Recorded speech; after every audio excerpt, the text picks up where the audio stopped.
Mapagpalang araw, Sir Eric. Tawagin niyo na lang ako sa pangalang Manolo. 51 anyos at isa ng ganap na senior citizen, kasama ang aking asawa.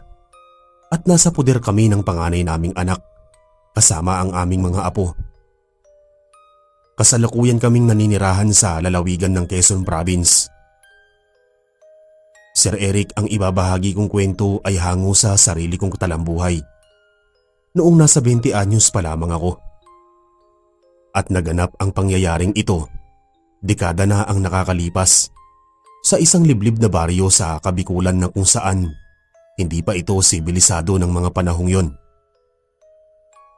Taong 1983 sa buwan ng Hunyo, naganap ang nakakapangilabot kong karanasan, kasama ang dalawa kong matalik na kaibigang kaklase nang makipista kami sa lugar ng isa naming kamag-aral na isang transferee student sa aming eskwelahan sa isang pampublikong universidad dito sa Quezon Province.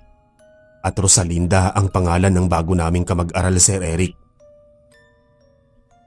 Tuwing sasapit ang buwan ng Hunyo sa Kabikulan ay karamihan sa bawat baryo, sityo at syudad ay nagdaraos ng araw ng kapistahan sa iisang buwan. Ngunit magkakaiba ng petsa. Nabibilang nga ang liblib na baryo ni Rosalinda na magdaraos ng araw ng kapistahan sa Sorsogon, na kung saan may mga kuro-kuro na delikado raw ang pinagmulang baryo ni Rosalinda. Sir Eric, si Rosalinda ay mahigit isang buwan palang pumapasok sa aming eskwelahan. Dahil transferi nga ito at dati itong nag-aaral sa syudad ng Maynila. Hindi namin alam kung bakit umalis ito sa dati nitong pinapasukang universidad. Basta silabi lang nito sa amin na hindi niya gusto mag-aral doon dahil marami daw mabubuli sa kanya. Lalabis ko namang pinagtataka. Wala kasi sa mukha ni Rosalinda na mabuli ito dahil maganda siya, matangkad at bumabagay ang maamo nitong mukha sa balingkinitan niyang katawan. Ako rin ang unang nakilala at naging kaibigan ni Rosalinda dahil ako ang naging katabi nito sa upuan. Ngunit sa mahigit isang buwan naming magkaklase ay may napapansin ako sa bagong transferi dahil hindi ito masyado palaimik sa akin. Magsasalita lang ito tuwing may itatanong ako na mahalagang bagay at hindi ito namamansin sa iba naming mga kaklase. Sa madaling salita ay pihikan at mahiyain itong babae, Sir Eric. Nangungupahan din ito malapit lang sa pinapasukan naming universidad na may ilang metro lang ang layo na kung saan naglalakad si Rosalinda tuwing papasok ito sa eskwela. Sir Eric, kung kailan malapit na ang araw ng kapistahan sa baryong pinagmulan ni Rosalinda, ay kinausap ako nito kung nais ko raw sumama sa kanya sa pag-uwi nito sa kanilang lugar sa Bicol para makipiesta. Sinabi nito sa akin na tuwing dinaraos sa kanilang lugar ang kapistahan at buong sinasakupan nila ay nagkakatay at naglilitsyon ng mga baboy na tila iniingganyo ako nito na hindi ko naman natanggihan. Subalit nais nito na ako lang ang sumama sa kanya. Nalabis ko namang ipinagtataka. Rosalinda, parang hindi masaya kung ako lang ang sasama sa'yo. Lalo na't mahigit 6 na oras din ang biyahe simula dito patungong Sorsogon. Kung maaari ay isasama ko ang ilang kong mga kaibigan. Okay lang ba sa'yo, Rosalinda? Pakiusap ko naman dito. Hindi rin kasi malapit si Rosalinda sa ilang kong mga kaibigang kaklase. Ganun ba? O sige. Basta Manolo, mga 2 o 3 lang ang isasama mo, ha? Alam mo naman na ikaw lang ang palaging nakakausap ko sa ating eskwelahan dahil mahiyain akong babae. Turan naman nito sa akin habang marahan kaming naglalakad palabas ng gusali ng aming paaralan dahil uwian na namin sa klase. Sir Eric, Biyernes ng gabi ang nakatalagang araw ng aming biyahe patungong Sorsogon dahil Linggo magaganap ang araw ng kapistahan sa baryo ni Rosalinda. Kinahaponan pa lang ng Huwebes ay kinausap ko na ang 2 kong matalik na kaibigan na halos magkakapatid na ang turingan naming 3. Dahil simula pa lang ng aming pagkabata ay magkakaibigan na kami. Hanggang sa tumungtong kami ng elementarya at tumibay ang aming samahan na magsimula na kaming mag-aral sa sekundarya at kolehiyo. Pumayag naman ang dalawa kong kaibigang kaklase na sumama sa akin para makibista sa isang liblib na baryo sa Sorsogon. Ngunit sinabi nila sa akin na nahihiwagaan sila sa pagkatao ni Rosalinda dahil napaka-weirdo nitong kumilos. Buti na lang daw at maganda si Rosalinda, kundi mapagkakamalan itong bruha o mangkukulam dahil sa kakaibang kinikilos nito. Sir Eric, nabanggit yun ng dalawa kong matalik na kaibigan. Dahil tuwing kinakausap ko si Rosalinda ay hindi ito makatingin ng diretso sa akin at palaging binabaling ang paningin sa ibang direksyon. Hindi rin nakikisalamuhang kumain si Rosalinda sa iba naming mga kaklase tuwing oras ng lunch break at palaging mag-isang kumakain. Napapansin ko rin na palaging karning baboy ang ulam nito tuwing may pagkakataon na nagkakasabay kami nitong kumain. Ngunit may distansya ang pagitan naming dalawa habang kumakain kami ng aming pananghalian sa silid-aralan. Nang dumating ang araw ng Biyernes na kung saan wala na kaming pasok sa kinahapunan sa klase, ay nagmamadali akong umuwi sa aming tahanan para ayusin ang ilan kong mga gamit na dadalhin patungo namin sa baryo ni Rosalinda. Tulad ng ilang pirasong pamalit na damit at personal kong mga gamit na hygiene kit. Pati ang dalawa kong matalik na kaibigan na sina Abner at Tomas ay nag-impake na rin ng kani-kanilang mga personal na gamit.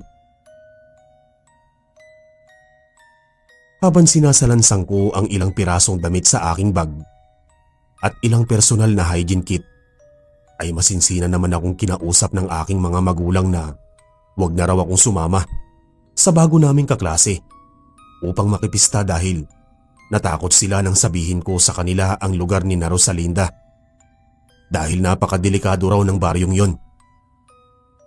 Ayon na rin sa kanilang nalalaman, Sir Eric. Manolo, anak, sigurado ka bang makikipiesta ka sa baryo ng iyong kaklase? Matagal mo na ba itong kakilala? Delikado kasing makipista sa malalayong lugar, lalo na't sa mga liblib at tagong baryo. Napag-alaman din namin ng iyong ama na maraming naninirahan na mga manlalason at mga aswang sa ilang mga liblib na baryo sa Sorsogon. Nangangambang wika sa akin ni inay at halatang natatakot sila ni ama sa pupuntahan kong lugar, lalo na't ako ang panganay nilang anak at magiging breadwinner sa aming pamilya. Oras na makapagtapos ako ng kolehiyo para magtrabaho. Inay, wag na po kayong mag-alala sa akin. Kasama ko naman sina Tomas at Abner. Kilala ko naman po sila, inay, di ba? Halos magkakapatid na ang turingan naming tatlo simula ng aming pagkabata. At saka babae naman ang nagyaya sa akin. At mabait ito, inay. Kaya't wag na po kayong mag-alala ni itay sa akin. Magalang na sagot ko naman sa aking butihing ina habang nasa tabi nito ang aking ama. Walang nagawa ang aking mga magulang dahil porsigido na rin ako na sumama kay Rosalinda para makipiesta sa kanilang lugar. Nagwika na lang sila na mag-iingat ako at palaging manatili sa tabi ng dalawa. Dahil may tiwala naman ng mga ito sa kanila. Binanggit rin sa akin nina ama't ina na magbabaon ako ng bunga ng kalamansi. At bago raw ako kumain, ay patakan ko muna ng katas ng kalamansi ang mga ulam na kakainin ko para makasiguro na karni talaga ng baboy ang ihahain sa amin sa handaan. Binanggit din ng aking ina na ibalot ko ang kalamansing dadalhin sa isang itim na tela upang wag umalingasaw ang amoy ng kalamansi para hindi umagaw ng pansin kung sakali man na may mga aswang na naninirahan sa lugar na aming pupuntahan. Tumango naman ako at magilo na ngumiti bilang tugon sa sinabi ng aking ina. Sir Eric, matapos kong maisalansa ng ilang pirasong damit sa aking backpack at ilang hygiene kit ay binigyan ako ni inay ng isang malaking itim na panyo upang doon ilagay ang ilang pirasong kalamansi. Nagpaalam na rin ako sa kanila sapagkat kailangan ko nang umalis dahil dadaanan ko pa sa kanilang mga bahay sina Abner at Tomas na paniguradong hinihintay na nila ako. Sa paradahan na rin ng bus sa tabi ng main road kami dederetso dahil doon kami hihintayin ni Rosalinda. Nang makarating ako sa tahanan ni na Abner ay naroon na rin si Tomas at nakahanda na sila sa aming pag-alis.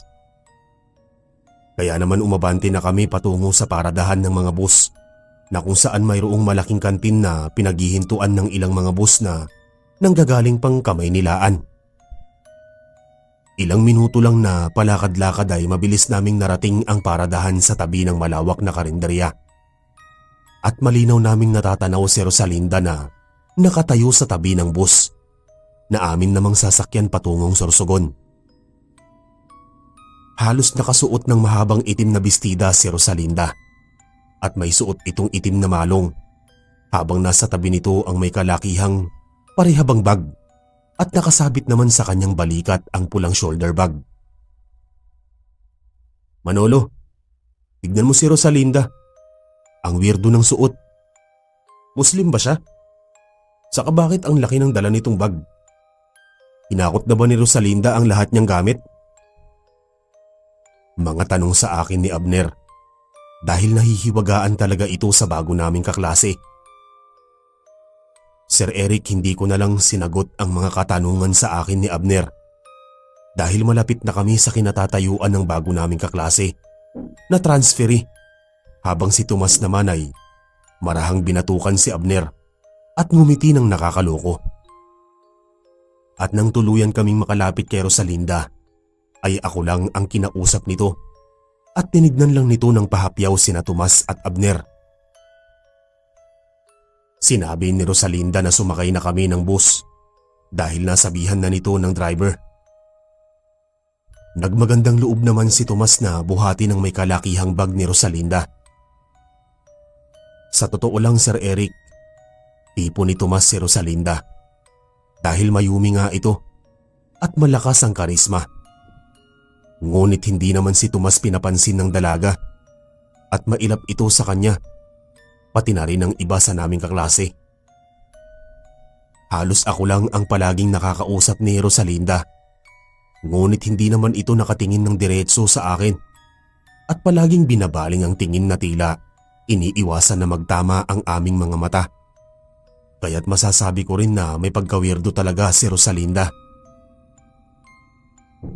Nang makasakay kami ng bus, ay magkatabi kami ni Rosalinda sa upuan na pangdalawahan, habang nasa likuran naman namin sina Tomas at Abner.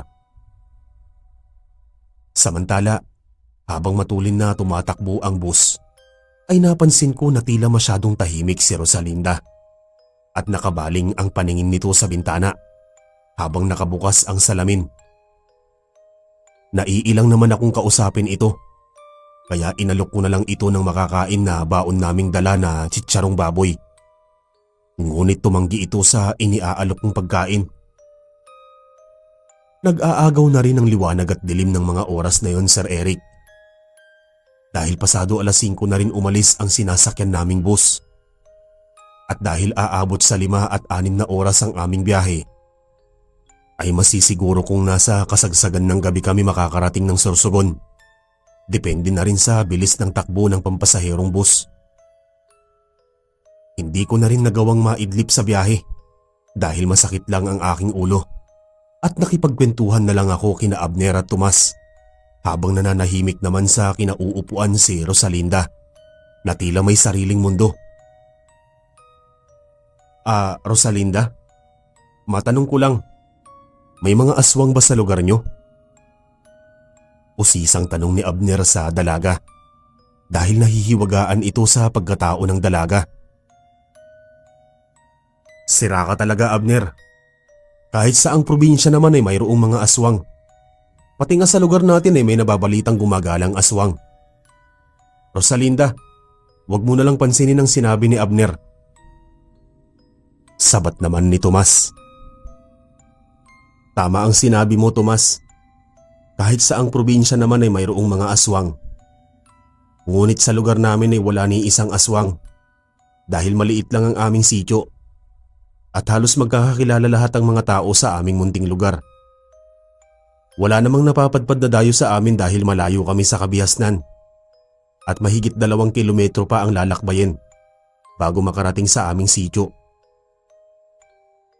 Biglang sagot naman ni Rosalinda habang nakabaling pa rin ang paningin sa bintana. Matapos ang mahigit 5 oras naming bayahe, ay malaya naming narating ang probinsya ng Sorsogon. Ngunit malayo pa kami sa kabihasnan. Tanging kami lang ang bumaba sa bus ng gabing yon dahil ang mga nakasabayan naming pasahero ay patungo pa sa kabihasnan at sa iba pang mga baryo na sakop pa sa pinakadulo ng lalawigan ng Sorsogon. Nang makababa kami sa tabi ng highway, ay wala man lang kaming nakitang kabahayan. Bagkus mga nagtataasang puno ng mga nyog sa magkabilang gilid ng kalsada. Rosalinda, tama ba ang lugar na binabaan natin? Usisang tanong ko noon. Oo naman, bakit mo naman natanong? Natatakot ka ba? Sagot naman sa akin ni Rosalinda at tinanong kung natatakot ba ako. Hindi naman ako natatakot, Rosalinda. Ang sa akin lang ay wala akong nakikitang kabahayan. Kaya natanong ko ang bagay na yon. Turan ko naman dito. Sir Eric, muli itong nagwika sa akin na wala raw talagang kabahayan sa aming binabaan. Dahil nasa pinakaliblib na baryo pa naninirahan sina Rosalinda na kung saan doon nakatirik ang ilang kabahayan.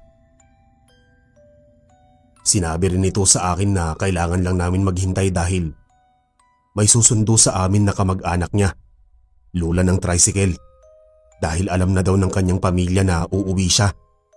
Nalabis ko namang ipinagtataka dahil hindi pa naman uso noon ang cellphone. Habang nakatayo kami sa malapad na kalsada, ay inilibot ko sa aking paningin sa bawat sulok ng magkabilang kalsada at doon ko napagtanto na meron isang daanan sa bahaging kaliwa.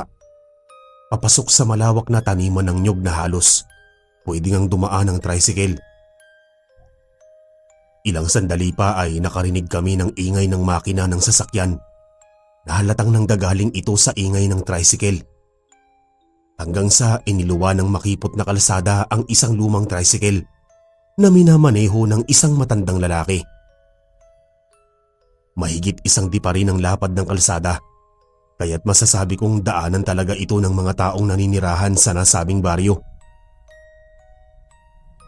Huminto ang tricycle sa aming harapan at agad namang bumaba ang nagmamaneho nito habang pinagmamasdan kami nito mula ulo hanggang paa bago nagwika at nagpakilala sa pangalang Mang Dado na mismong tiyuhin ni Rosalinda na kapatid naman ng kanyang ina.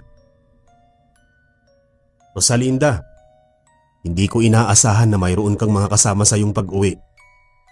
Mga kaibigan mo ba sila? Bungad na tanong ni Mang Dado sa pamangkin. Sir Eric, nabigla na lang ako sa sinagot ni Rosalinda sa kanyang tiyuhin. Dahil sinabi nito na hindi niya kaibigan si Abner at Tomas. Bagkus mga kaklase lamang at ako lang ang tinuturing na kaibigan nito. Hindi nag-alinlangan na sabihin yun ni Rosalinda sa harapan ng 2 matalik kong kaibigan. Hindi na lang umimik sina Abner at Tomas. Ngunit batid kong nadismaya sila sa sinabi ni Rosalinda. Sinabihan ko na lang ang 2 kong kaibigan na sumakay na kami ng tricycle dahil sinabi ni Mang Dado na aalis na kami patungo sa kanilang lugar. Sa likurang bahagi ni Mang Dado sumakay si Rosalinda. Habang kami namang 3 ni na Abner at Tomas ay sa sidecar sumampa. Samantala, habang marahan noon na minamaneho ni Mang Dado ang tricycle papasok sa malawak na taniman ng nyog, ay nasisilayan namin ng ilang watak-watak na kabahayan. Hindi ko lubos akalain na napakalawak ng nasasakupan dahil nabanggit ni Rosalinda na nasa unang sityo pa lang kami at marami pa kaming madadaanang lugar. Dahil Nasa pinakadulo ng baryo nakasadlak ang kanilang munting sityo na kung saan dadaanan pa raw namin ang masukal na kakahuyan. Nang makarating kami sa pangalawang sityo, ay may nasipat kami na maliit na tindahan sa tabi ng kalsada na halos damo ang nagsisilbing sapin sa lupa. Nakiusap ako saglit kay Mang Dado na ihinto muna saglit ang tricycle dahil bibili lang kami ni na Abner at Tomas ng isang kahang sigarilyo. Sir Eric, magkakasama kaming tatlo na bumaba ng tricycle habang nananatiling nakaupo si Rosalinda sa likurang bahagi ni Mang Dado. Habang papalapit kami sa maliit na tindahan, ay bumungad sa amin ang matandang babae na nanggaling pa sa loob ng tindahan. Dahil magsasara na pala ito ng kanyang munting tindahan, habang pahapyaw na tumingin sa tricycle na tila kinakabahan. "Manang, magsasarado na po ba kayo? Pwede pa ba kaming makabili ng isang kahang sigarilyo at posporo?" Magalang na tanong ko sa matandang babae habang marahan nitong tinatanggal ang tali ng tarapal na nagsisilbing harang sa labas ng kanyang tindahan. "Oo, magsasarado na ako ng aking tindahan. Mukhang hindi pamilyar ang mga mukha niyo sa akin. Saang lugar ba kayo galing?" Sagot naman ng matandang babae sa akin at tinanong kung taga saan kami. Sinabi ko naman sa matanda na galing pa kaming Quezon Province at pumunta kami dito sa kanilang lugar para makipiesta. Matapos ko yun sabihin, Sir Eric, ay nagmamadali itong pumasok sa loob ng kanyang tindahan para kunin ang binili namin sa kanya. Ngunit bago ibigay ng matandang babae ang isang kahang sigarilyo at posporo sa amin, ay mabilis nitong kinuha ang lapis at may isinulat sa isang papel. Mabilis na itinupi ng matandang babae ang sinulatan nitong papel at palihim na ibinigay sa akin kasama ang isang kahang sigarilyo at posporo. Hindi ko alam, Sir Eric, kung ano ang nilalaman ng nakatuping papel. Batid kong mahalaga ang sinulat nito. Magalang naman kaming nagpaalam sa matandang babae matapos namin bumili at dagli na sumakay muli ng tricycle. Muling pinatakbo ni Mang Dado ang tricycle habang pasulyap-sulyap ito sa amin. Gayon din si Rosalinda. Habang tumatakbo ang sinasakyan namin, ay nagsindi na rin kami ng sigarilyo at inalok naman namin si Mang Dado na hindi naman ito tinanggihan. Habang ang nakatuping papel ay itinago ko sa aking bulsa. Sir Eric, halos 4 na sityo ang aming dinaanan na halos magkakalayo ang bawat kabahayan bago namin marating ang panibagong patirik na daan na kung saan masasabi kong napakaliblib talaga nito. Malubak din ang kalsada na halos paalog-alog ang sinasakyan naming tricycle ng mga panahong yon. "Rosalinda, malayo pa ba tayo sa inyo?" Maiksing tanong ko sa dalaga. "Manolo, malapit na tayo sa aming sityo. Konting tiis na lang." Ani naman nito sa akin at malapad ng ngumiti. Sabay baling ng tingin sa mukha ni Mang Dado dahil napalingon ito sa kanyang pamangkin.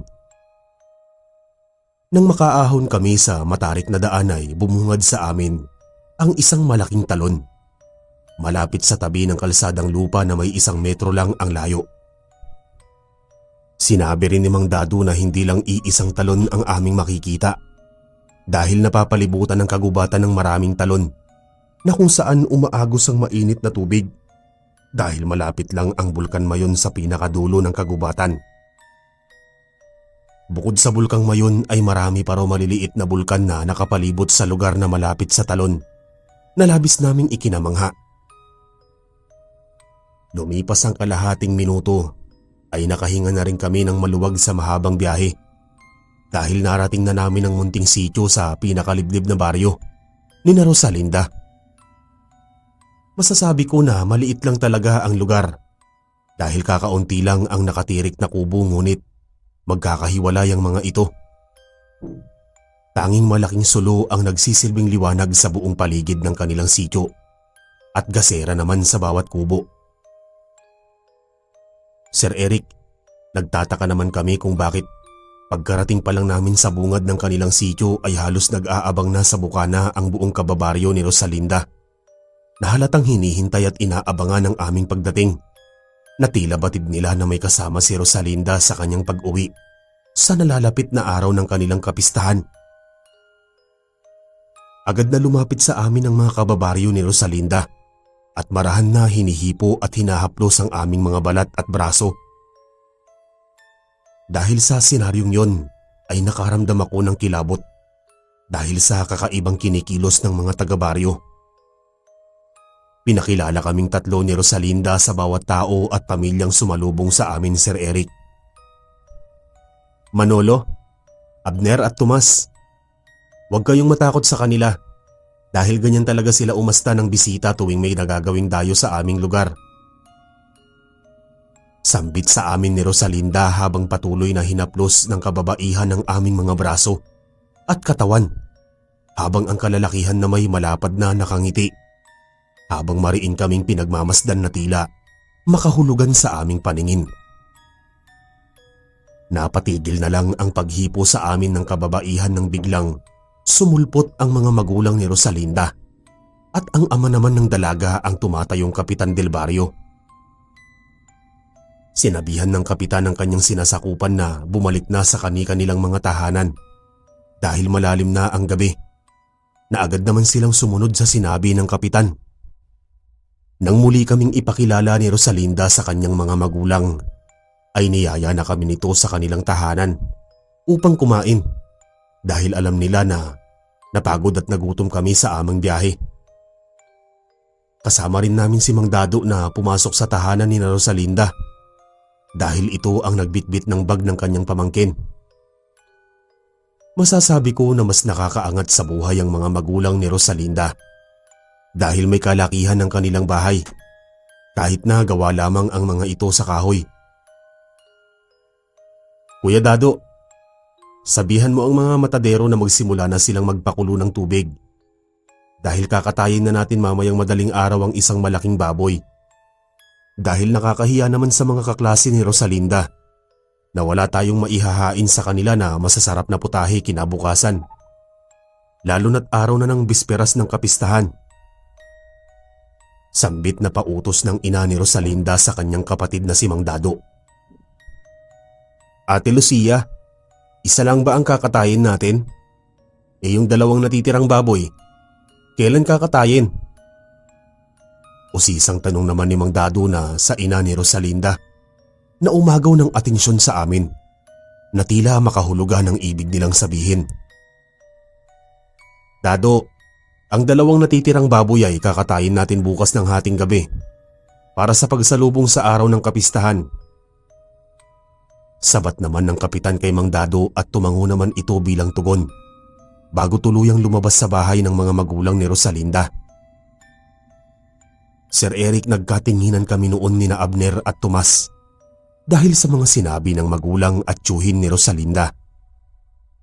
Sumagi kasi bigla sa isip ko na parang kami ang tinutukoy nilang baboy dahil tumutugma ang aming bilang at naisasalarawan din ang unang malaking baboy na kakatayin sa katauhan ni Tomas dahil mataba ang pangangatawan nito. Hanggang dumating sa punto na niyaya na kami ni Rosalinda kumain sa kasagsagan ng hating gabi. Tila nawalan ako ng ganang kumain dahil sa pagiging malikot ng aking imahinasyon kahit na nakakaramdam ako ng gutom. Ngunit wala akong magawa kundi umupo sa hapagkainan dahil nakakahiya namang tumanggi sa grasya, lalo na't pagkain naman talaga ang sadya namin kaya sumama kami kay Rosalinda. Nang makaupo kami sa kwadradong lamesa, ay inasikaso kami ng ina ni Rosalinda habang si kapitan naman ay lumabas ng kanilang tahanan. Sinabi naman ng ina ng dalaga na pagpasensyahan muna namin ang nakahain sa lamesa dahil kakaunti na lang ang ulam at bumawi na lang kami bukas dahil ipagluluto daw niya kami ng masasarap na ulam. Inihaw na karni na lamang ang nakahain sa mesa. Ngunit sakto naman ito para sa amin. Mabilis naman nilantakan ni na Abner at Tomas ang nakahain sa mesa habang malumanay na kumakain si Rosalinda. At dahil yun ang unang beses na nakasalo ko si Rosalinda sa hapagkainan, ay hindi na rin ako nagdalawang isip na kumain, Sir Eric. Habang kumakain kami noon, Sir Eric, ay nagpaalam sa amin ang ina ni Rosalinda na lilinisin lang nito saglit ang kubo na aming matutuluyan sa kanilang likod bahay dahil walang bakanting silid sa kanilang tahanan. Matapos namin kumain ay inihatid kami ni Rosalinda sa likuran ng kanilang tahanan kung saan nakasadlak ang kubo na aming matutuluyan na linisin naman ng kanyang ina. Nang maihatid kami ni Rosalinda ay nagpaalam na ito na babalik na sa kanilang tahanan dahil nais na raw nitong matulog. Ngunit bago ito tuluyang umalis ay nagulat na lang kami ni Abner dahil lumapit ito kay Tomas at binulungan sa tenga. Samantala, habang nakahiga kaming tatlo sa katre, ay tinatanong namin ni Abner si Tomas kung ano ang ibinulong sa kanya ni Rosalinda. Dahil nagtataka kami sa biglang pagbago ng kinikilos nito na tila hindi nahihiya sa amin. Nagbago ang ugali ng katauhan nito simula nang dumating kami sa kanilang lugar. Dahil sa pangungulit namin kay Tomas ay nagawa na rin nitong sabihin sa amin ang ibinulong sa kanya ng aming baguhang kaklase.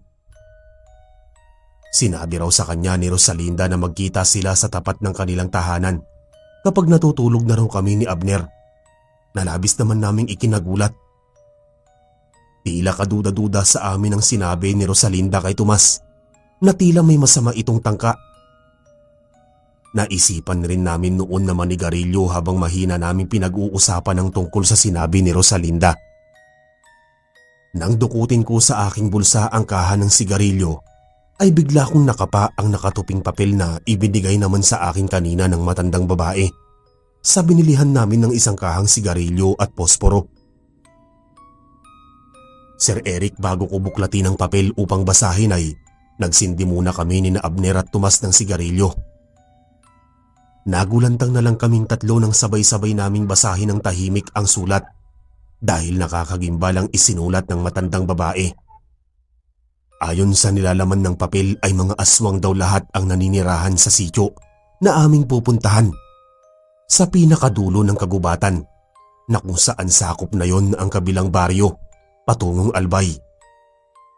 Nakasulat din sa papel na hindi niya ito masabi sa amin ng diretsahan dahil malakas ang pandinig ng mga aswang, kaya't dinaan na lang nito sa sulat upang balaan kami.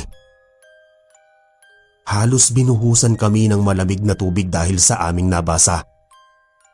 Hindi nga ako nagkamali ng hinala na kami ang tatlong baboy na tinutukoy nila at si Tomas ang una nilang kakatayin dahil gumagawa na ng unang hakbang si Rosalinda para mapaghiwalay sa amin si Tomas upang katayin.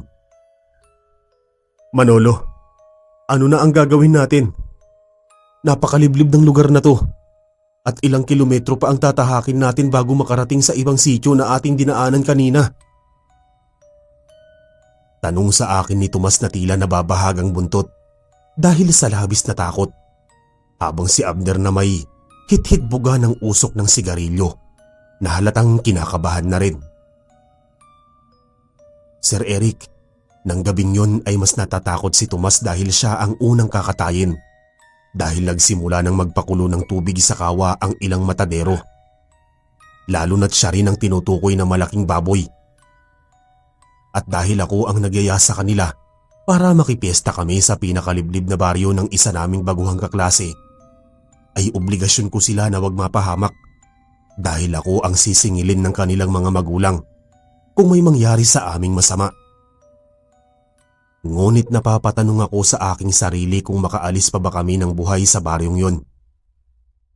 Ang tanging paraan na naiisip ko noon para makalabas kami ng buhay ay nakawin ng tricycle ni Mang Dado para gamitin sa pagtakas upang isalba ang aming buhay.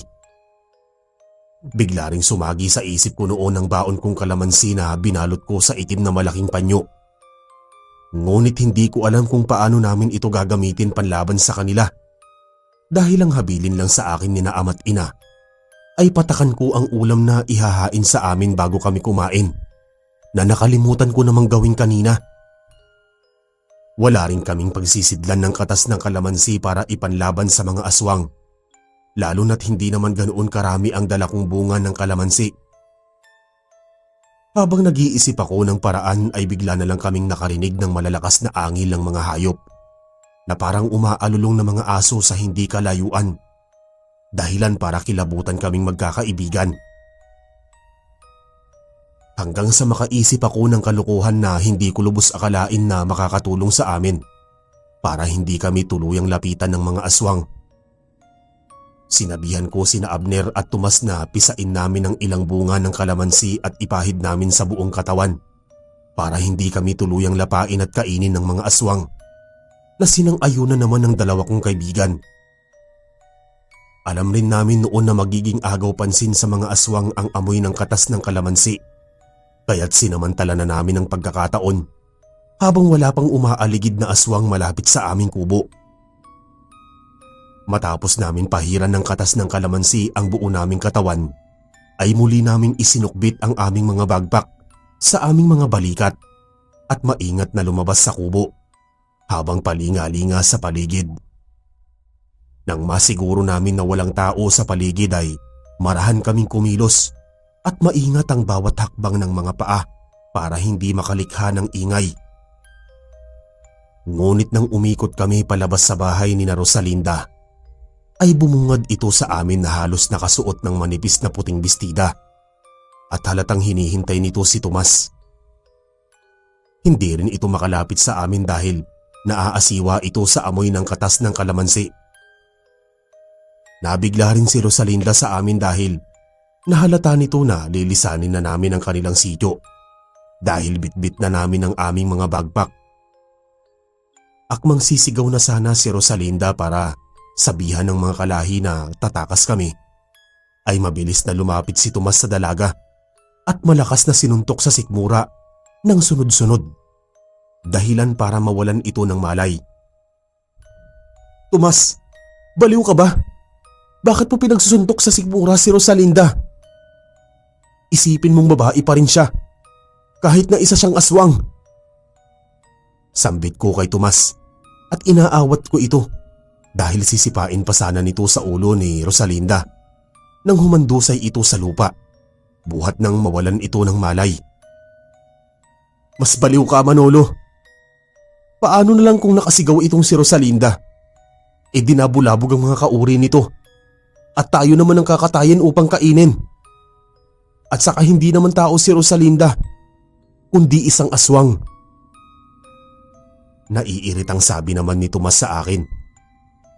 Nagkataon rin na wala roon sa kanilang bahay ang mga magulang ng dalaga.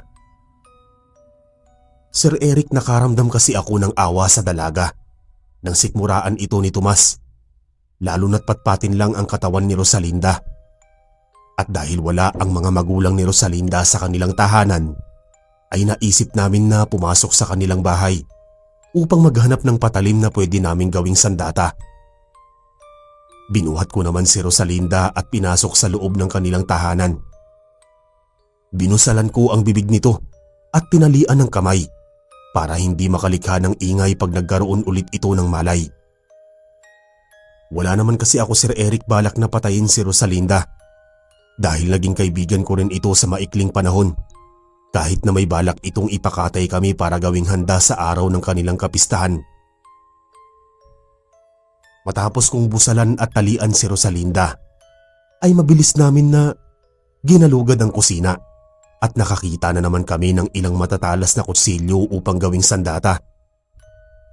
Muli kaming lumabas ng bahay ni Rosalinda habang may mga hawak kaming patalim. Ng malaya kaming makalabas ng kanilang tahanan, ay agad naming natanaw ang tricycle kung saan ito ipinarada ni Mang Dado. Nagbabaka sakali rin kami na baka naiwan ni Mang Dado ang susi na sa kanyang tricycle. Subalit akmang papalapit na kami sa tricycle, ay biglang nagsidatingan ng mga kalahi ni Rosalinda, kabilang na si Kapitan at Mang Dado. Narinig din namin na biglang sumigaw ang ina ni Rosalinda at nanggagaling ang tinig na yon sa loob mismo ng kanilang tahanan, na kung saan itinali ko si Rosalinda. Dahil sa senaryong yon, Sir Eric, ay umatungal sila ng sabay-sabay at dumating sa punto na dahan-dahan na silang nagpapalit anyo bilang mga aswang. Habang nagpapalit sila ng kaanyuan bilang mabangis na halimaw, ay nagmamadali kaming lumapit sa tricycle na baka naroon ang susi ng tricycle. At umayon naman ang swerte sa amin dahil may katangahan din si Mang Dado dahil naiwan nito ang susi na nakalagay pa mismo sa susian ng motor. Sinamantala namin ang pagkakataon dahil alam namin na kapag nasa estado na sila ng pagkahalimaw ay kaya pa rin nila kaming sunggaban kahit na nangangamoy kalamansi ang aming mga katawan. Agad namang ipinihit ni Abner ang susi at nagmamadaling pinatakbo ang tricycle. Habang nakasakay kami ni Tomas sa sidecar. Ngunit sadyang mababangis ang mga aswang dahil hinabol nila kami na tila ayaw kami palabasin ng buhay sa kanilang teritoryo. Ang ibang mga aswang naman ay matulin na tumatakbo sa kaliwat kanan ng kalsada at tumalon ang mga ito sa puno at doon sila kumilos upang habulin kami na parang mga unggoy na patalon-talon sa bawat mga puno habang ang karamihan sa kanila ay nakabuntot sa aming likuran. Halos pinaharurot na ni Abner ang tricycle dahil napakabilis kumilos ng mga aswang, lalo na ang mga tumatalon sa mga puno. Nagulantang na lang kami nang may tumalon sa ibabaw ng tapaludo ng sidecar na halatang may dumapong aswang hanggang sa sumilip ang ulo nito sa loob ng tricycle na kung saan kami nakaupo. Nagbabaga ang mga mata nito habang matutulis ang mga kuko at mahigpit na nakahawak sa dulo ng bubungan ng tricycle. Akmang kakalmutin na sana ako nito ay malakas kong itinarak ang patalim sa kanyang braso, dahilan para pumulandit ang sariwang dugo sa natamong sugat nito. At dahil nananatili pa ring nakadapo ang isang aswang sa ibabaw ng bubungan ng sidecar, ay biglang nagpreno si Abner, dahilan para tumilapo ng aswang sa harapan ng aming daraanan.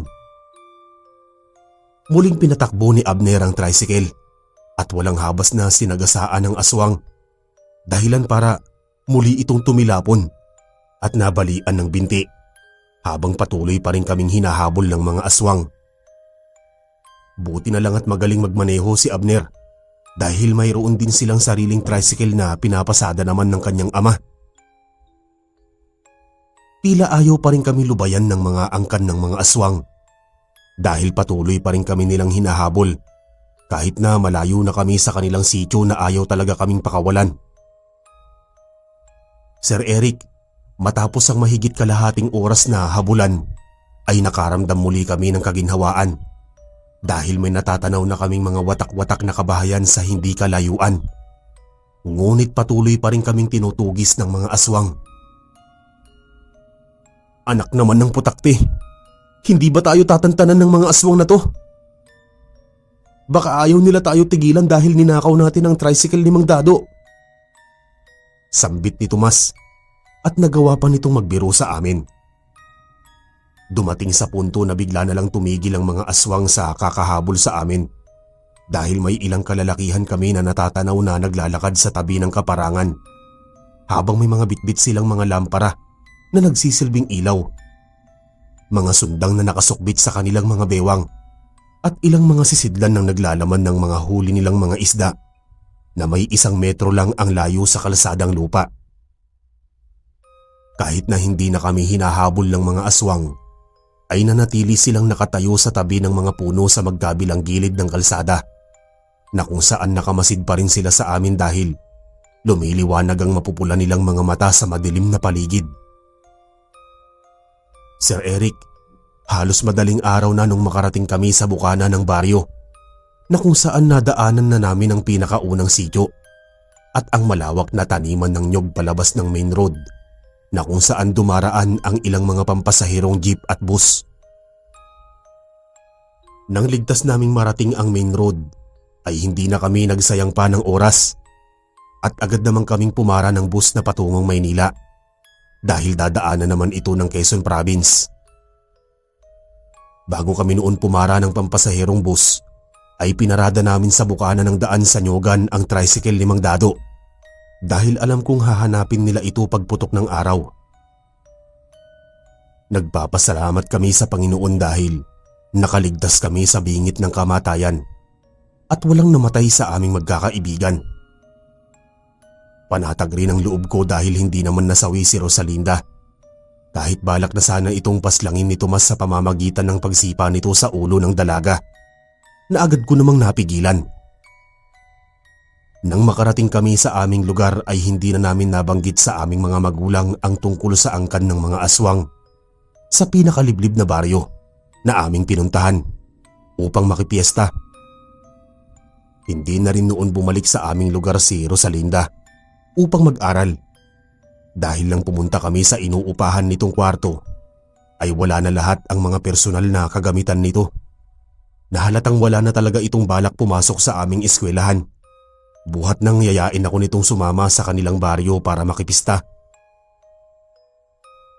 Sir Eric, naging aral din sa akin ang pangyayaring yon, na wag basta-basta magtitiwala sa bagong mga kakilala.